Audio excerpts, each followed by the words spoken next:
Well, hola people, konnichiwa, back again bersama Selvian di channelnya Kuda Tech.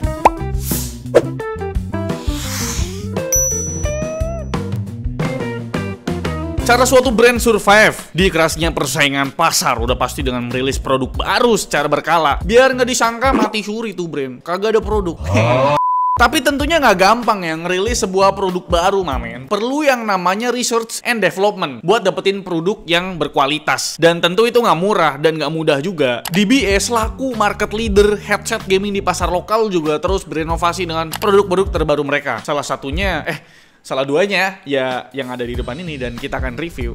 Headset gaming DBA Otogai dan juga TWS gaming DBA TWS 21G. Kira-kira gimana kualitas produk baru dari DBA ini? Apa bisa sesukses pendahulunya macam DBA JM500 ataupun DBA TWS 20G? Simak terus videonya, mamen. Pertama kita bahas packagingnya dulu, bre. Dari segi packaging kayaknya emang DBA udah mulai konsisten sama perpaduan colorway putih hitam merah di tiap box produknya. Setidaknya itu udah mulai kelihatan dari rilisan mouse mereka, yaitu DBA MG100 dan DBA MG200, bre. Menurutku pribadi nih, konsistensi colorway packaging bisa jadi identitas yang kuat terutama buat ngejaga konsumen setianya itu. Contoh packaging yang udah konsisten ada dari brand Logitech G sama Deepcool, ya kan, biru sama hijau tuh. Kalau yang konsisten begini buat dipajang tuh jadi lebih seragam kan, bre. Kita lanjut ke desain produknya. Kita mulai dulu dari produk TWS-nya dulu, bre. DBA TWS 21G. Kalau dibandingin sama abangnya yaitu TWS 20G, ini beda banget, bre. Bentuk case dari TWS 20G tuh punya bahasa desain yang lebih agresif. Sedangkan si adik yang satu ini nih, bahasa desainnya itu lebih minimalis dengan bentuk pentagon alias segi 5 yang lebih mirip shield atau tameng kayak shieldnya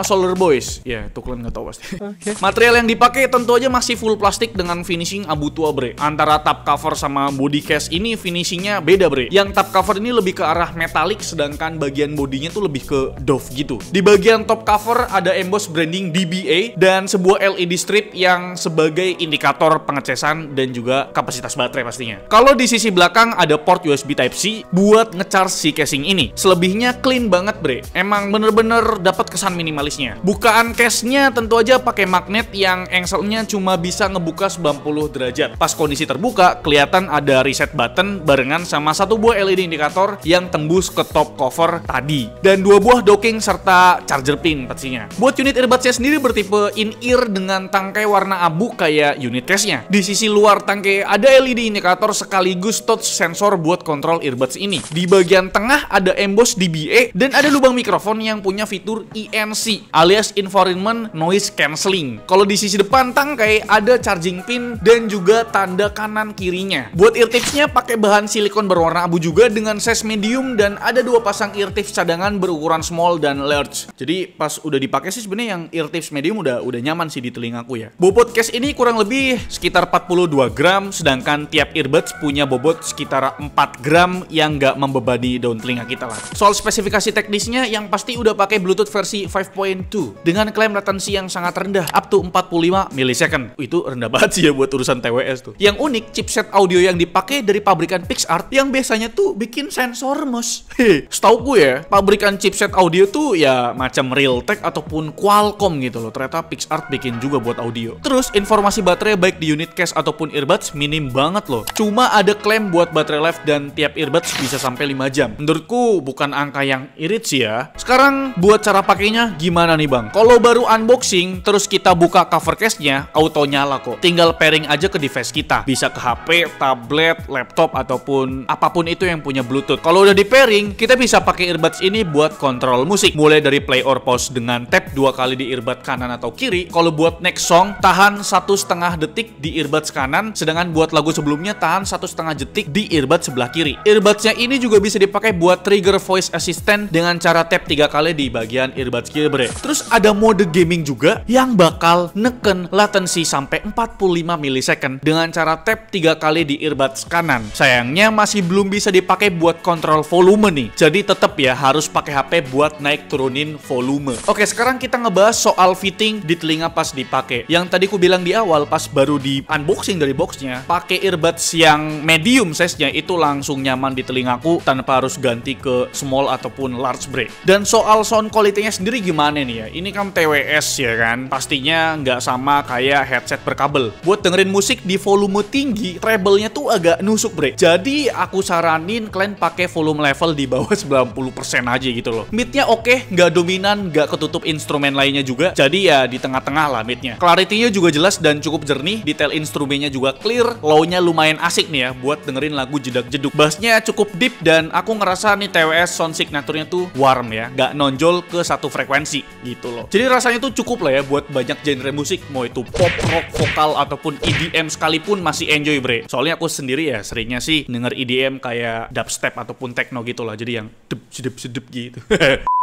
Nah, buat modenya gamingnya sendiri gimana nih? Buat main gamenya sendiri gimana nih? Jujur aku pribadi tuh nggak pernah main game di HP ya. Seringnya tuh main game di PC. Paling kalau lagi gabut banget nih ya, kayak di luar ruangan gitu ya, di luar rumah gitu ya. Paling main COD Mobile sih. Dan TWS ini kan salah satu atau satu-satunya ya alternatif simple, seamless dan praktis buat dibawa kemana-mana. Dan gak ribet juga sih ya. Dipakai buat main game COD Mobile, suara tembakannya tuh berasa nggak delay. Gak 45 millisecond juga sih ya. Itu kayaknya terlalu berlebihan. Mungkin latensinya ya lebih tinggi dari 45 millisecond, tapi nggak lebih dari 100 millisecond. Tapi jujur nggak berasa delaynya bre, tapi ini harus diaktifin ya mode gamingnya dengan cara tap 3 kali di earbuds bagian kanan. Kalau nggak diaktifin, gaming modenya jelas berasa banget delaynya. Nah, buat sound stagingnya biasa aja sih ya. Dan yang nggak aku suka nih, kalau kita muter-muter ya kan, kita slide-slide itu suaranya agak delay, tapi suara tembakannya nggak delay, agak aneh nih. Jadi surround soundnya tuh kurang begitu bagus gitu loh. Stagingnya nggak begitu akurat dan agak delay sih, tapi suara tembakannya nggak delay. Itu membingungkan menurut aku. Dan selanjutnya kita akan tes untuk mikrofonnya ya. Untuk kualitas mikrofonnya gimana nih? Dan ini dia bre, untuk kualitas perekaman menggunakan mikrofonnya DBA TWS 21G.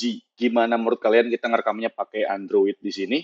Dan gimana menurut kalian? Coba tulis di kolom komentar mengenai kualitas mikrofonnya di TWS 21G. Oke, sekarang kita lanjut ke produk kedua, yaitu sebuah headset gaming dengan nama DBA Otogai. Sekarang DBA itu nggak pakai nama-nama kayak DBA GM sekian, DBA GM sekian gitu loh. Sekarang tuh pakai nama tanpa angka gitu ya. DBA Otogai. Nggak biasanya ya DBA ngasih nama-nama begini gitu loh. Ternyata nggak cuma dari segi nama doang bre. Bahasa desain headset ini juga bukan seperti DBA yang biasanya gitu loh. Aku aja kaget pas buka. Hah, ini DBA nih.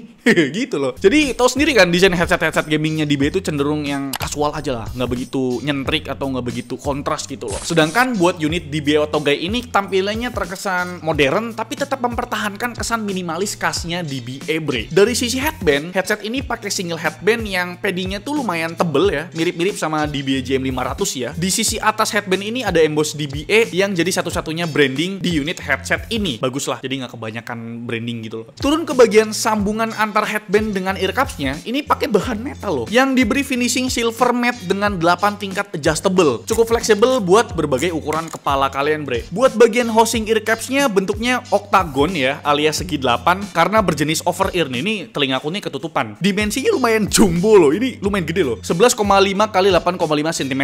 Tampilannya mirip-mirip helmnya Robocop ya, dengan LED strip merah tepat di tengahnya bre. Tenang aja.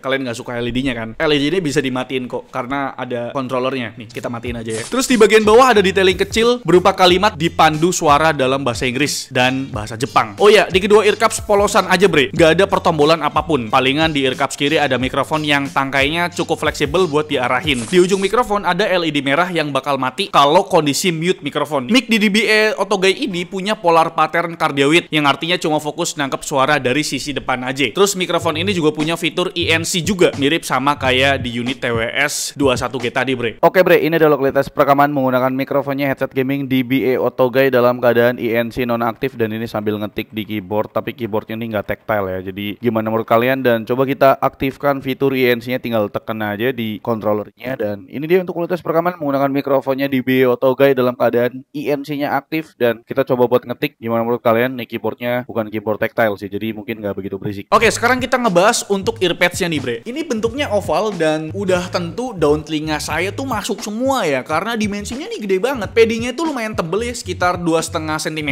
yang dilapis kulit sintetis. Ini buat jangka panjang pasti ngelocop sih ya. Ya sama kasusnya kayak si padnya di BJM 500. Jadi kalau ruangan kalian lembab atau nggak pakai AC bakal kurang nyaman ya nggak pakai kulit sintetis kayak gini. Buat jangka panjang lagi ya kan, bisa basah dan ya nggak nyaman karena kalian keringetan. Jadi diusahakan pakai di ruangan ber-AC bre. Untungnya buat earpads ini detachable ya, bisa dilepas pasang. Jadi lebih gampang buat dibersihin. Kabar baiknya DB itu udah nyiapin earpads berbahan fabric yang nantinya bakal dijual terpisah bre. Jadi memang DB itu ngeliat sebelumnya kayak di BJM 500 yang padsnya tuh gampang ngelupas dan akhirnya dia bikin padsnya terpisah dan dijual, nggak apa-apa. Next buat konektivitasnya, headset ini pakai kabel ya bre ya. Sayangnya bukan kabel braided tapi ini udah cukup tebel kok ya, jadi aman lah dan pasti udah durable gitu loh. Di bagian tengah ada modul controller yang lumayan gede nih. Ini gede banget sih ya. Mungkin ya sekalian chipnya kali ya. Tapi pas aku posisi duduk, modul controller ini jatuh pas di bagian paha. Jadi nggak ngegantung gitu bre. Pertombolan di sini terdiri dari volume button, LED button, sama mikrofon button dan ENC button ya. Jadi ini bisa diaktifin, bisa dinonaktifin juga buat mikrofonnya nanti. Interface kabelnya itu berupa USB Type A. Jadi buat kompatibilitasnya rada terbatas ya. Yang pasti kompatibel di PC dan laptop sama konsol yang punya port USB Type A seperti PlayStation Series dan Xbox Series ya. Buat user PC, panjang kabel DB AutoGuide ini 2,1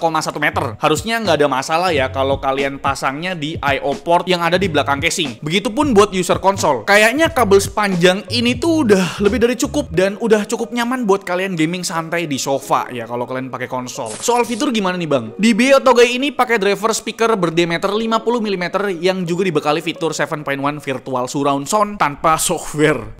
Gimana nih?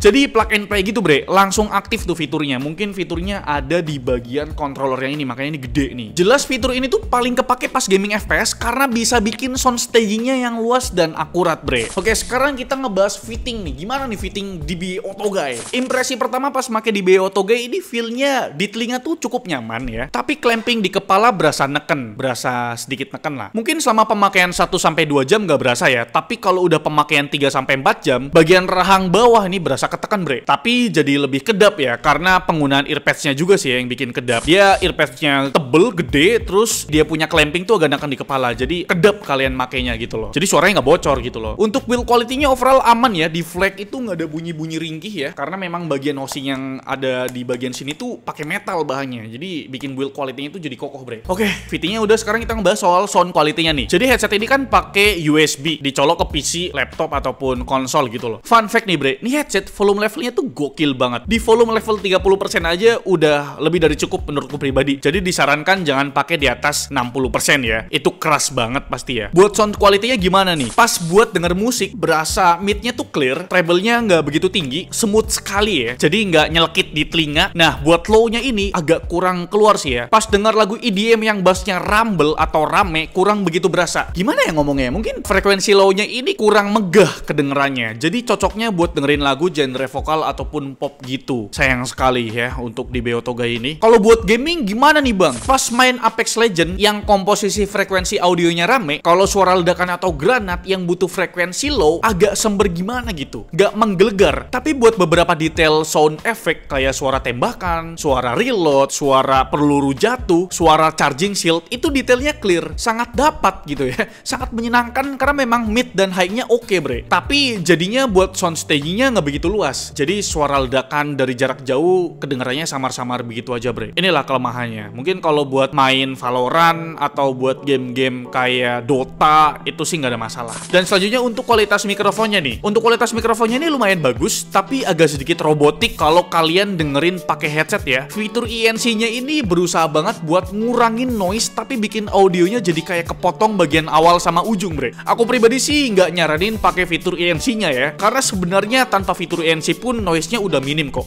Oke bre, itu dia ulasan atau review kita mengenai dua produk terbarunya dari DBA. Sebenarnya nggak baru-baru banget ya. Yang baru ini DBA AutoGuide ya, sebuah headset gaming gitu lah. Dan untuk TWS DBA ini yang 21G ini udah cukup lama ternyata, sekitar 2 atau 3 bulanan yang lalu gitulah. Kesimpulannya gimana nih mengenai dua produk terbaru dari DBA ini? Pertama untuk headset gamingnya itu DBA AutoGuide ini aku masih bingung ya posisinya gimana. Untuk harganya sendiri DBA AutoGuide itu sekitar 399.000. Nambah 50 atau 60.000 lagi itu dapat DBA GM 500 gitu loh. Yang all rounded menurut aku pribadi ya. Jadi aku ngerti posisinya gimana nih. Pastinya sih di bawah DBA GM 500 ya kan. Dan untuk TWS yang 21G ini aku sangat rekomenin sekali sih ya. buat gaming itu minim latency mamen. Jujur, ini salah satu TWS gaming yang pernah aku coba yang latensinya tuh minim. Harganya sendiri 329.000, nggak mahal-mahal banget dan nggak murah-murah banget. Tengah-tengah lah, DB ini bagus lah ngambil posisinya si TWS 21G ini ya. Jadi ini sangat direkomendasikan, all rounded bre. Dipakai buat dengerin musik IDM jeduk-jeduk bisa, buat dipakai dengerin musik kayak pop, rock, punk itu masih oke ya kan. Buat vokalan juga oke nih. Buat gaming juga oke banget minim latency. Jadi ini aku rekomenin. Tapi kalau di DB AutoGay ini aku rasa agak nanggung ya. Kenapa nggak sekalian ambil DB JM500 yang bisa dibilang kabelnya banyak banget ya, bisa dipakai di mana aja gitu loh. Kalau untuk kenyamanan jujur ini lebih nyaman dari DB JM500. Dan untuk kualitas suaranya yang tadi udah kita bilang gitu loh. Mikrofonnya DB JM500 bagus. Wah, aku agak susah ngerekomendasiin ini sih. Tapi mungkin kalau misalkan kalian ngincar kenyamanannya, ya ini gokil sih, nyaman banget, lebih nyaman daripada DB JM500. Gimana menurut kalian? Coba tulis di kolom komentar dah. Like video ini kalau kalian suka, di-share kalau saya jelek, dan